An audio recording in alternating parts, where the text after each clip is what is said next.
And so if you want to hear Emily's Reel.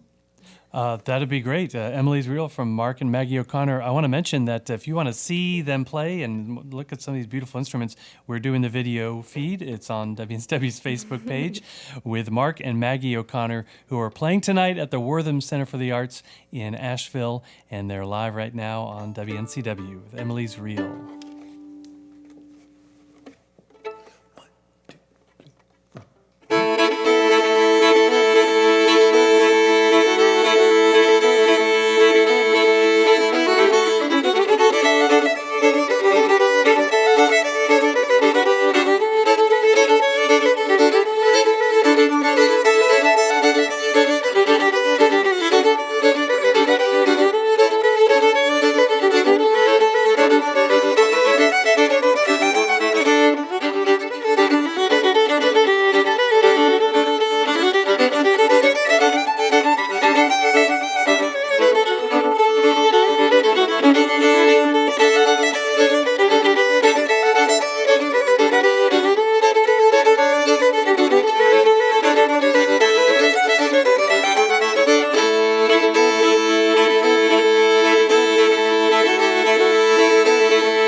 That is Emily's Reel, named after Yo-Yo Ma's daughter, Emily, from Mark and Maggie O'Conner here. Some nice twin fiddles here on WNCW.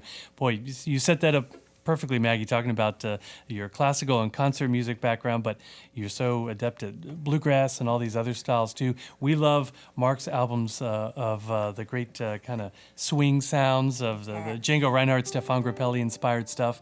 Somehow all that music comes together. Sometimes classical music might not, or orchestral music doesn't quite fit bluegrass, and yet it can with that one. That's a great example of it's all like connected to our roots, right? I think there's more in common than not, but that's what I love so much about it. And in fact, we also we teach this music in the O'Conner method, so that arrangement of Emily's Reel is in book 4 of the O'Conner method. So if you want to come to string camp this summer in Charlotte, July 29th through August 2nd, it's a 5-day camp, and we do all ages and all levels, but we teach this music. There's so many different styles that you can learn on one instrument. It's incredible. We teach jazz, we teach bluegrass, we teach everything. All the different, like Western swing, Yeah. Cajun. There's so many different offshoots of American string playing. We even have orchestra. We have Patricia Sparty, who's here at Gardner Webb. Yeah. She comes down and conducts. We have orchestra period, and then we have recital, so people can form bands and or play whatever they want. Then we end the day with a jam session. And so that's always been my dream, is to see an orchestra have their rehearsal and then turn around and be able to have the skill set to jam together and to just celebrate this great American music. You really should be able to play all of it. on our instrument. So we want to just spread that knowledge to the next generation. That's why I love these books so much. The book series, The O'Conner Method. Yeah. It's been out for nearly about 15 years. And we put so this music is featured at the camp. Yeah, But you learn about like the blues and the hoedowns, the spirituals, all of the ingredients that make American music what it is. And he also honors the history as well. And I think that's just so important right now to acknowledge that. Yes, I liked on your website talking about all the different educational activities you do. There's a page, of course, about the O'Conner Method, and one in particular about the history of some of the songs. And as a history geek myself, I really appreciated that. So yeah, covering all the bases for I for learn fiddle something students. new every time I bet you do, yeah. teach out of it. Right. It's like they didn't teach me that at music conservatory, and I'm hoping that changes. Yeah. And for the last 15 years, especially since the method's been out, I've been talking about how so much of American string playing, bluegrass, blues, ragtime, all of it, was as influenced from the African American musicians as much as the Irish and my family line. Right. And the book reveals that. I mean, the history of this music is a shared experience with all the ethnic communities in the American history. And what a wonderful message for today of inclusion and celebrating a music that's probably the most important in the world at this point, American music. Certainly the most far-reaching, powerful. It's moved mountains, It's created the progress, It's been the soundtrack to the progress that we've made as a society. So, yeah, I love that. And we're going to be teaming up with the Cleveland County Schools That's right. in another week or so. Next Thursday. Y'all are. We just got word of this. You're playing with some 400 students there at Gardner-Webb University, but it's the orchestra programs of all the Cleveland County schools. Next Thursday, 6th to 12th grade students. How are you going to fit on stage with 400 students and keep them all? Is it like herding cats? No, I bet they're all very well behaved and they're just going to. It's going to be amazing. We've done this before. They're all taking out of the O'Conner Method books.